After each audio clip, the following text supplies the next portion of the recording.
Alright, welcome back everybody to part 2 of my Gato class sub. Actually it is the Gato, hull number 212. I want to tell you a little story here. The wife and I, we went over to our daughter's and her husband's house last week and had a little cookout on Saturday night. We usually go over there, see the grandkids and cook out. And I don't know what brought it up, but she was telling me, now my daughter, she's about in her 40s, and her husband too, and it just surprised me, and I don't know what brought it up, but she says, yeah, we watch your videos. I said, you do? I said, well, that's pretty cool. She said, yeah, sometimes we lay in bed at night and watch the bed. I don't want to hear what you guys do in bed at night, and please don't do it with my videos. La la la la la la la la la. So anyway, let's get back to the boat. I was wanting to get some new deck guns. There's a couple places out there that make aftermarket deck guns for this, because they kept changing them, and I can't tell you the difference between what you're getting here and what you should have. Is this a 20 millimeter? Is it a 50 millimeter? I don't know. But I was going to order some new ones because they had a little bit more detail to them. And I was looking into photo etch. And what brings this up is I got a comment from a guy. He says, if you want photo etch, White Ensign, makes some. Well, White Ensign is out of business. All right, they went out, I think, last November, about almost a year ago. But they still got their website up. So I got on there. And because I wasn't sure. I thought, well, wait a minute, if you're out of business, here it is a year later, your website's still up. Now, whether it's still active, whether you can still order from it, I don't know. But you can still get on their website. And I was looking on there. Well, all the guns that they make are sold out. So they have no guns. They do have some photo etch they're showing for this. And I looked at it and studied it, and I wasn't interested in it. Was nothing on there really that I wanted. There was a couple pieces on there I would have never used.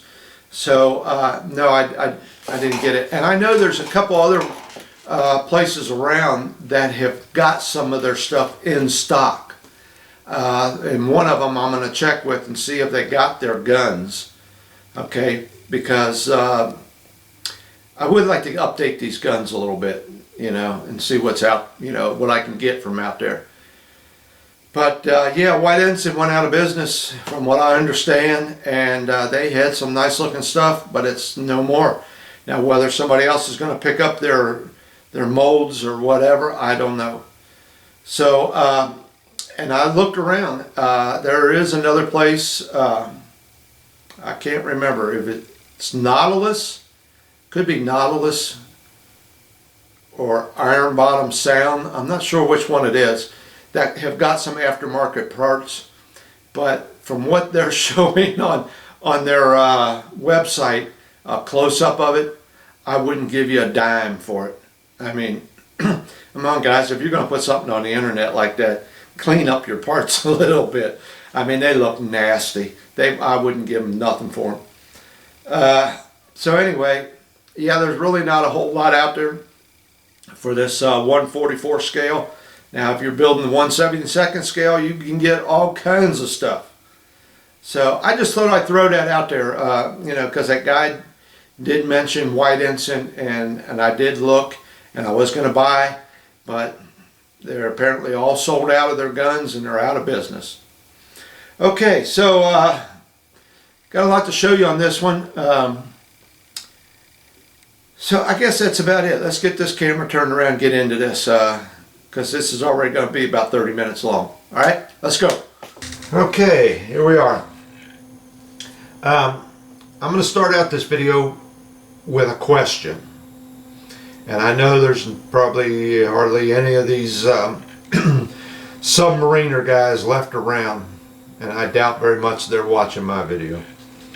But the question pretty much goes out there to anybody that's close to one of these that are on display. The way I understand, there's about a handful of them across the United States that are on display for the public to go through and stuff like that.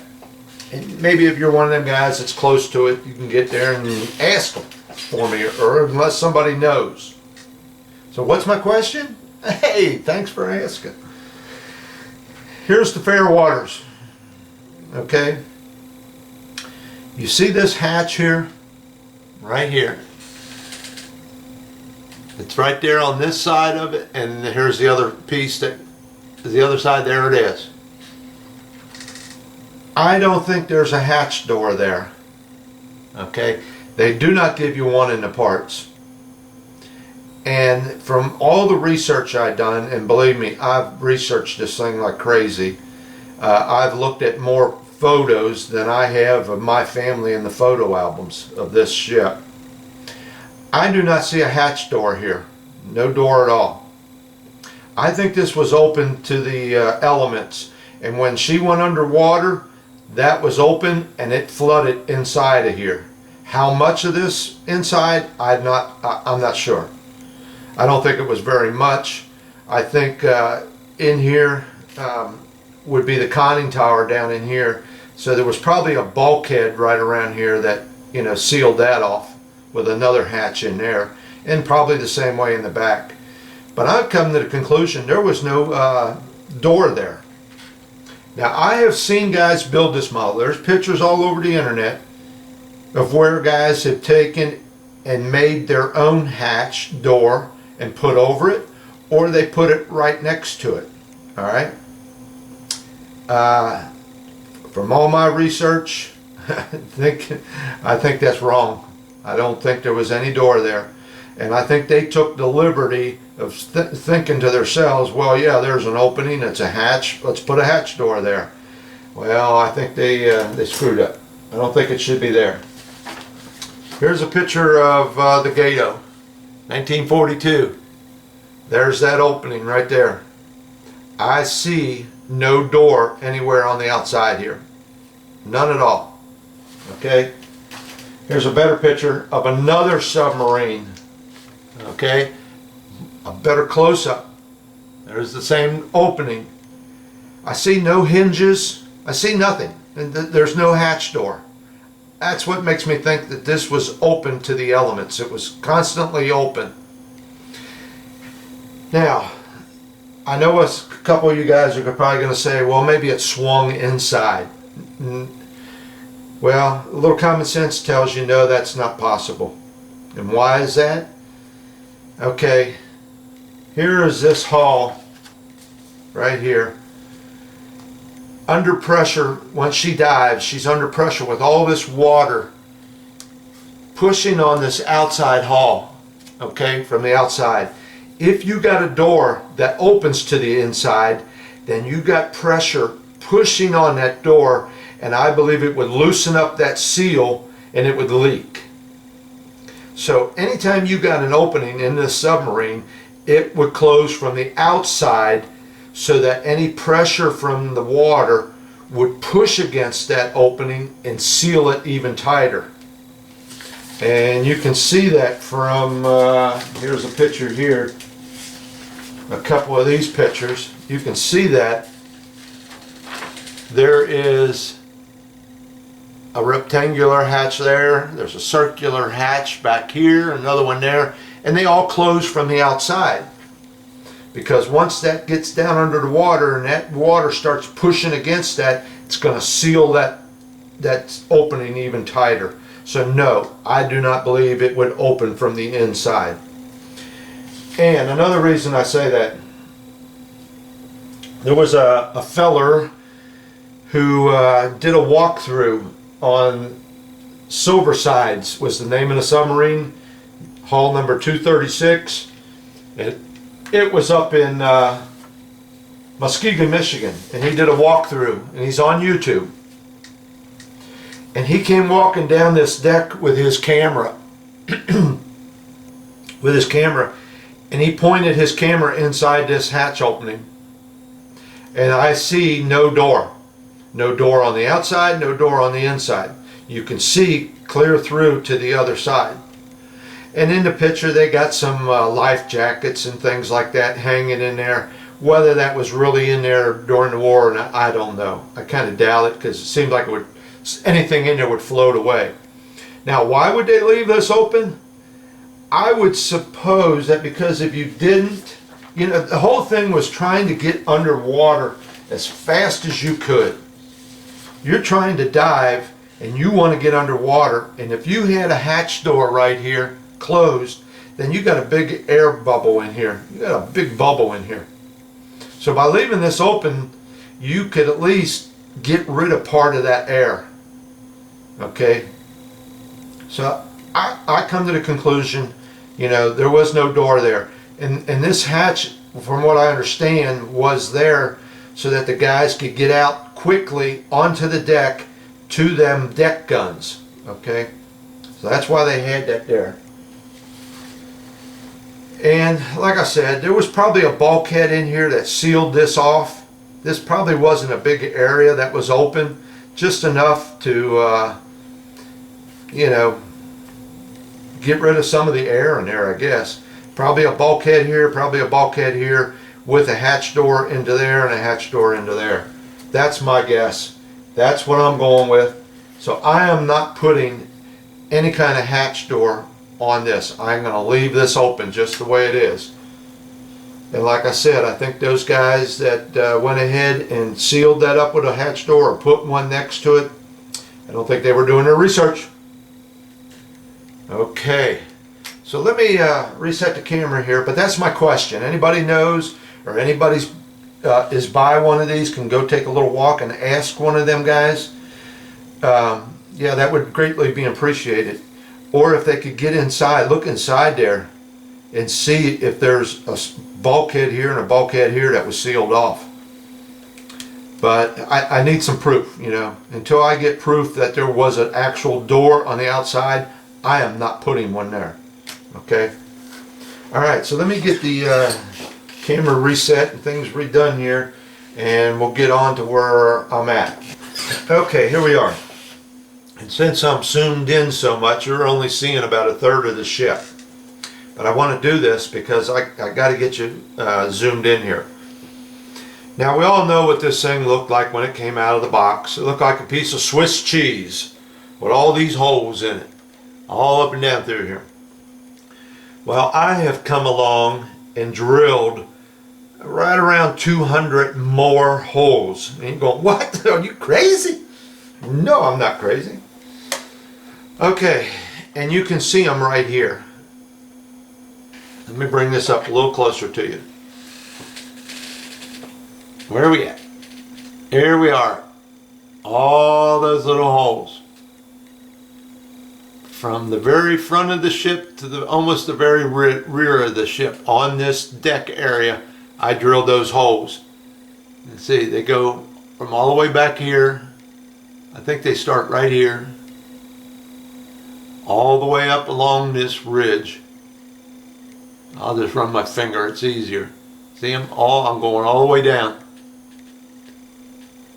All the way to the bow. Okay? And I just ran into the wall with the ship. I did not put them under this area here. Okay? And this will get tightened up better. But I did not put them under this here. Okay, now you're saying, what did I do that for? Why, are you sure? Not all submarines of this Gato class that I have seen had this, okay? But I've got pictures. Matter of fact, here it is, November 1944, the Gato that I'm building, number 212. Right there they are. But not all the Gato class submarines had these holes. So that's why I say you got to do your research. Pick a submarine that you're going to build and go from there. Don't put these holes in it if your particular one you're building didn't have it. Alright, so like I said, let me show you here. Here's a couple more pictures of them. How they run. If they're showing up, they're right up here. And they run all the way up to the bow of the ship. There's another picture of them. They run all the way up to the bow of the ship. And you can see from this that the ship, right there is where the deck is, and then it starts to roll over onto this vertical surface here on the side. And I tried to keep mine just like that, on that rolled over section, okay? So that's what I went with. Now here they are, here's a close-up of them. The problem I had is, how big is that hole? Let me see which one's better. I think this one's better. The problem I had was, how big is this hole? And how far spaced are they? Okay? So what I did was, I took this guy that was standing right here, and I took a measurement of from his shoulder to his elbow, or from his hand to his elbow, one of the ways, and tried to get a measurement off of my arm of what that distance is, and tried to calculate what the distance between these holes were. And then I tried to figure out how big that opening was by looking at his foot sitting right next to it. So what I came up with, I did a bunch of calculations and did all this stuff, and again, you have to do what is pleasing to the eye. You have to take that into effect. So what I came up with was, I was going to space my holes, I think they're a little closer to about 3.5 feet, but I'm going to space mine at 4. And I'm going to make that opening about 6 inches.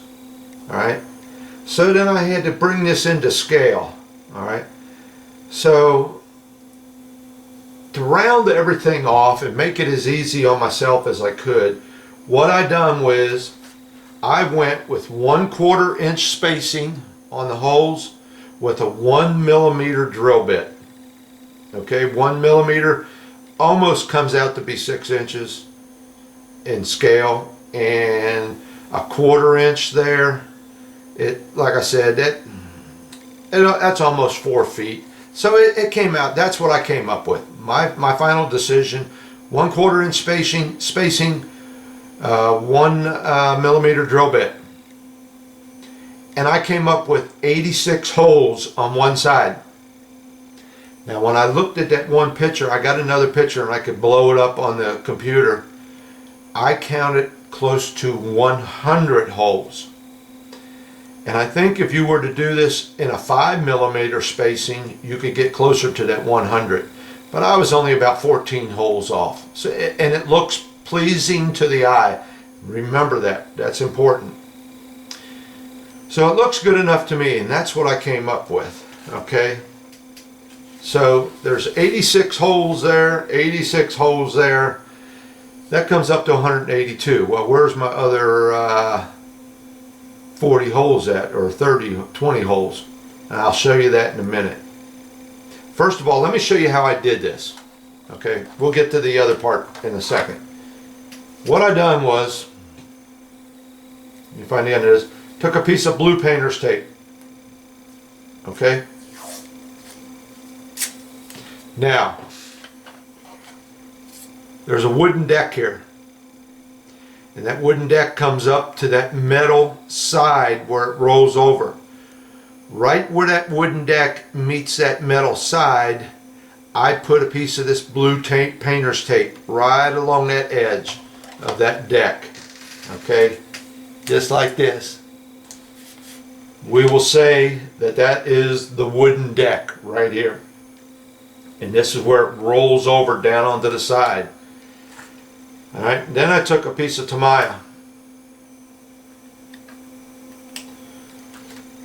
And I held this away about, let me measure this, see what this is. About 1/8 of an inch, I think. Where's my inches? Yeah, it's about 1/8 of an inch. I held that away. And that put me right on that edge where it rolls over. Right there. So this top of this piece of Tamiya would be right on that part that rolls over. Okay? Then I came along with my roller. I had a plastic roller, but this will do. And I marked every 1/4 inch. Okay, every 1/4 inch. And then I came along with my drill bit, my 1mm drill bit, and got where that mark was, right on the edge of that Tamiya tape. Right on the edge of it, and then drilled my hole. So that kept me pretty much in a straight line all the way down. And the nice thing about using this blue painter's tape down there first is, if you were just to drill into the bare plastic and being on that edge, that drill bit would tend to wander around on you.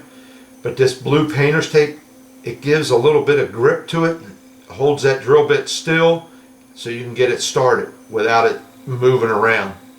So that blue painter's tape works pretty nice.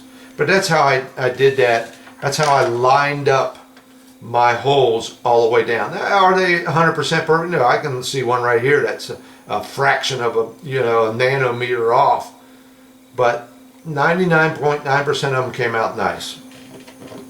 Okay, so that's how I did all them holes.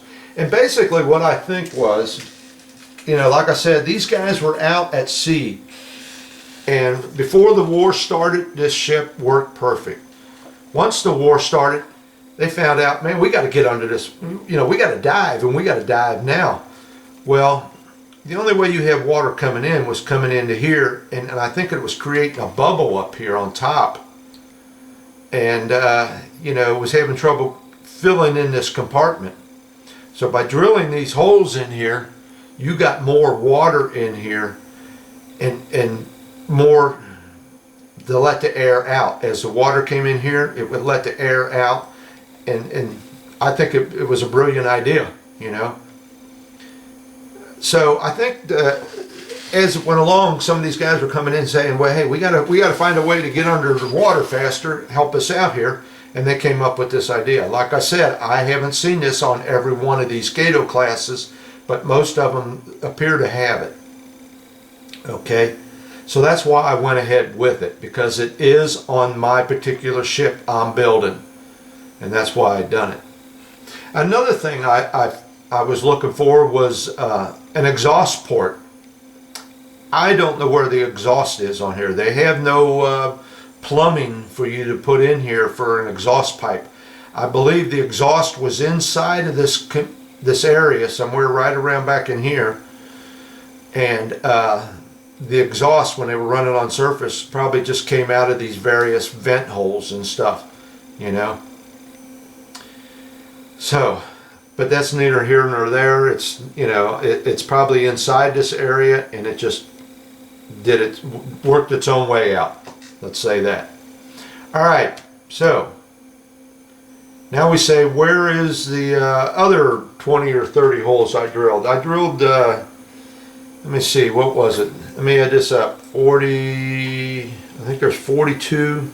That's 4, 12, 224 holes I think I drilled all together. There's only 186 of them up here. Okay, here's the rest of them. Down here on the bottom of the boat. Okay, see them there? And they're not all the same size. Some of these are larger, some of them are smaller. And these are smaller. So they're not all the same size. And I'll show you where I got this from. But I was doing some more research, and not a lot of guys, when they're building this model, do this. Put these holes in here. Just, to me, it's a little more authentic. Brings it to life a little more. They were there, so I put them there. Alright, so let me get back to some of my pictures here again. I got these in order this time. I found out that the Manitowoc Shipbuilding Company up in Wisconsin, they were building their hulls. They were building a submarine upside down. They were building it like that. And from what I understand, it was easier to lay this plate steel on here and weld it than having it like this and trying to bend it up and weld it. It was easier to turn it upside down, bend it down and weld it. So Manitowoc was building their submarines upside down.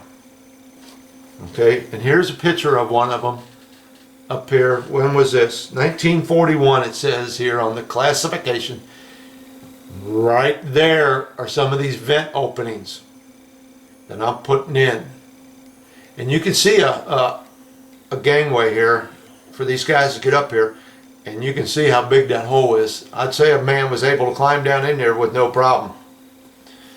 It's kind of hard to see, but this is one of the sections of the hull. Then there's a space, and there's another section up here, and I can see some more than vent openings up there. All right. Here's another picture from the same boat company, Manitowoc. This is 1942. Here's a different ship. There's 4 of these larger openings, 1, 2, 3, 4, and then you can see 2 more that are smaller right here, and then you can see some more up on the other one. So this here is the keel, because they were building them upside down, and you can definitely see these vent holes. Now here comes the problem.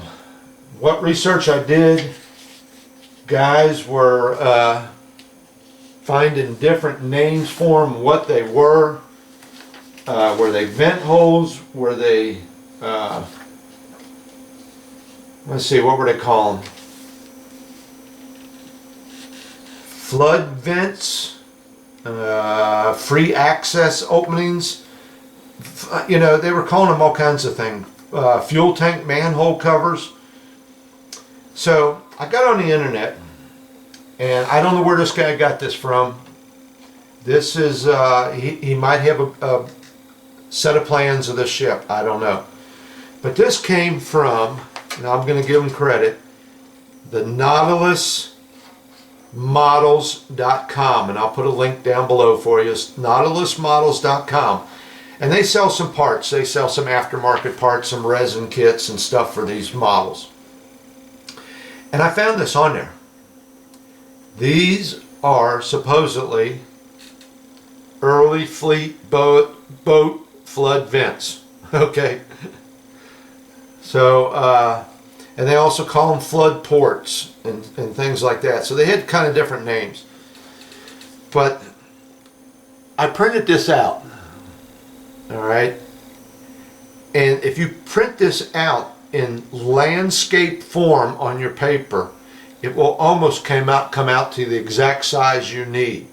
So if you go to print this, put it into landscape form, it will make it wider and fill in, and it will be almost perfect. Now from this you can see, here's my problem I had. What holes am I drilling out? Am I drilling all of these holes out? Okay. Am I just drilling out the shaded holes and leaving the clear holes? Or am I, which ones? There's some oblong holes here. Which ones am I really supposed to drill out? Because I'm not drilling all of these, because I don't think all of these were there. So what I did was, I got on another website where I found a cutaway view, all right, of the main ballast tanks and the fuel tanks, okay? And there is actually another one of these main ballast tanks in here that's not showing up on this picture, but it does on another one. So what I done was, I looked at this, I studied this, excuse me, I dropped it. I studied this picture here, and I compared the different holes, where they're at and what section they are, to this picture here of the cutaway where the main ballast tanks were, and I came to the conclusion that the shaded holes are the ones I wanted to drill out. They lined up almost perfectly with wherever a main ballast tank was on that cutaway picture. Okay? So, and like I said, there's 2 different sides. That's a smaller hole there. That's a larger hole there. So I went ahead and if you can see it, it's 2 overlays here. There's number 2, 3, 4, 5, 6, 7, 8. And this all goes together to create one long piece that runs all the way down your hull. Now, if you can see here, 2, 3, and then a little short 4 fits right up here with this section here between these welding seams. There's a welding seam here to here. That's, no, I'm sorry, I got it backwards. Excuse me. There's a welding seam from here to here. So that would be section number 2. Okay. Number 3 is between that weld seam and that weld seam.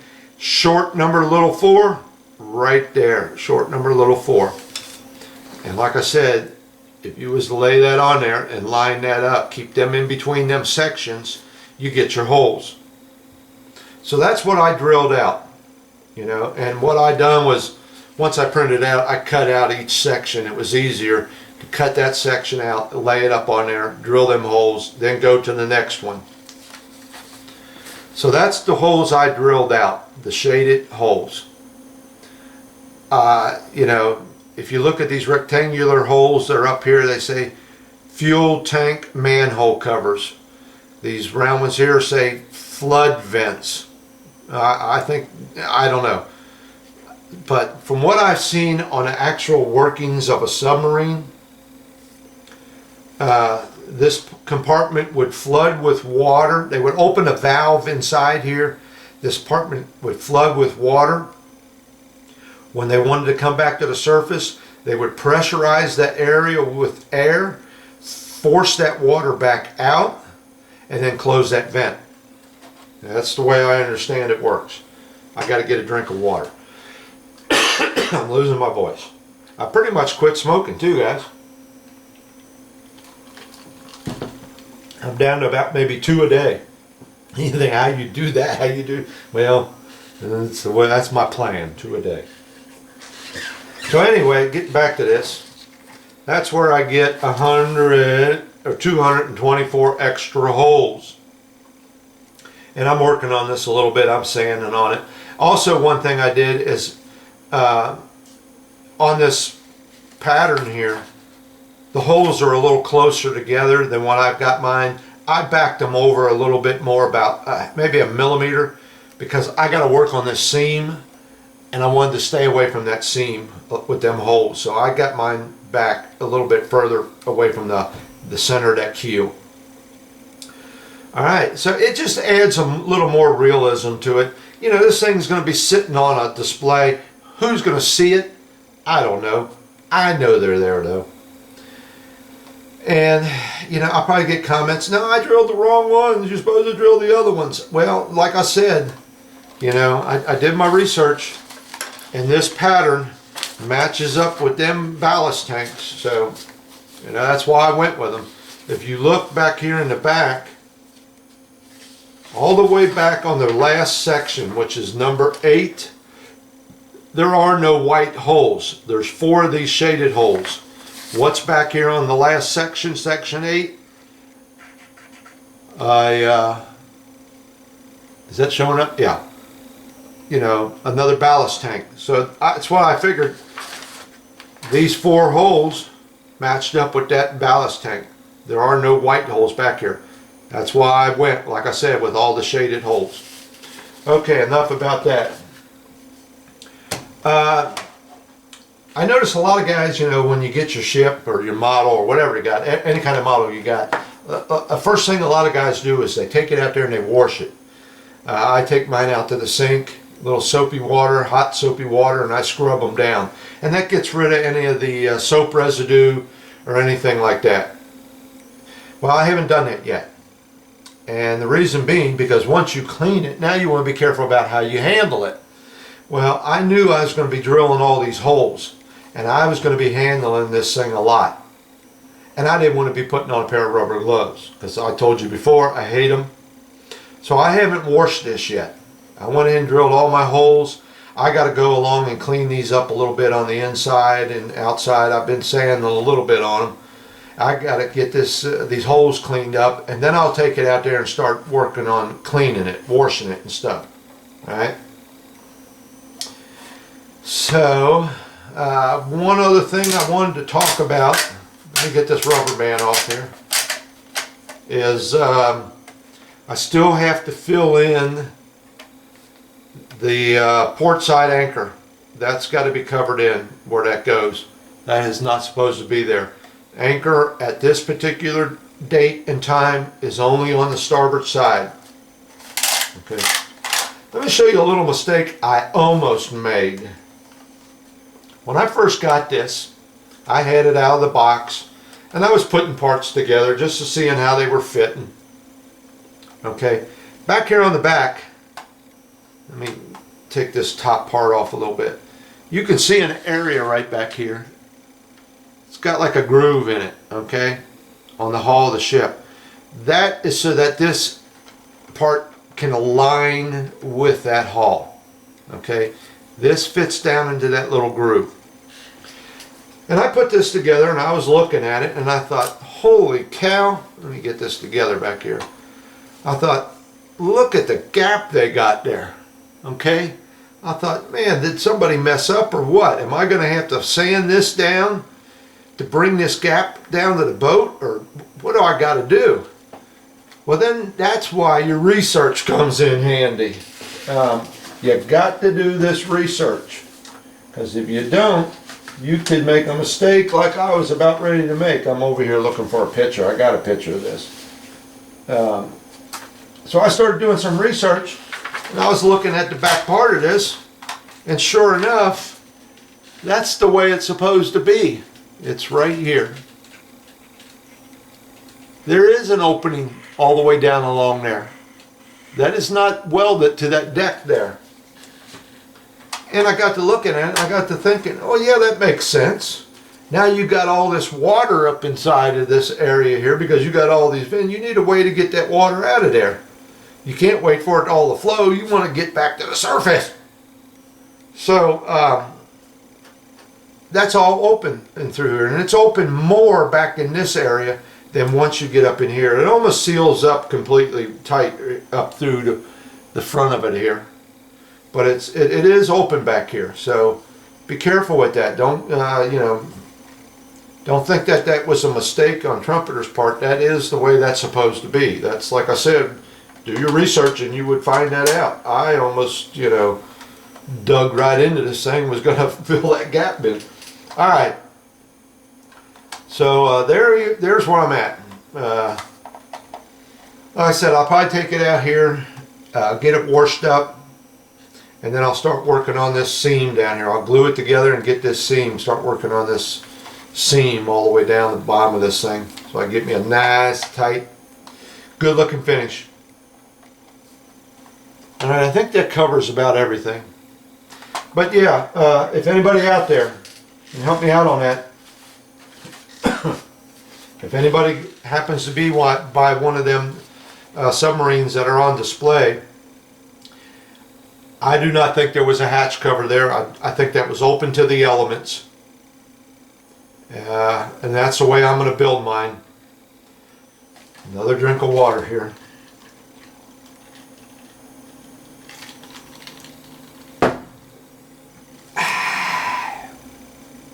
Swallowed an ice cube.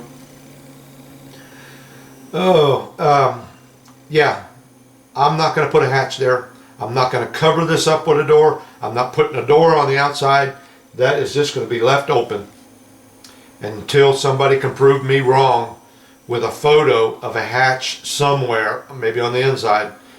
But on this particular Gato class, no hatch. Alright, I think that's it. I've babbled on long enough. Probably by the time we get back here next week, we should have some parts being glued together. Okay, thank you very, very much.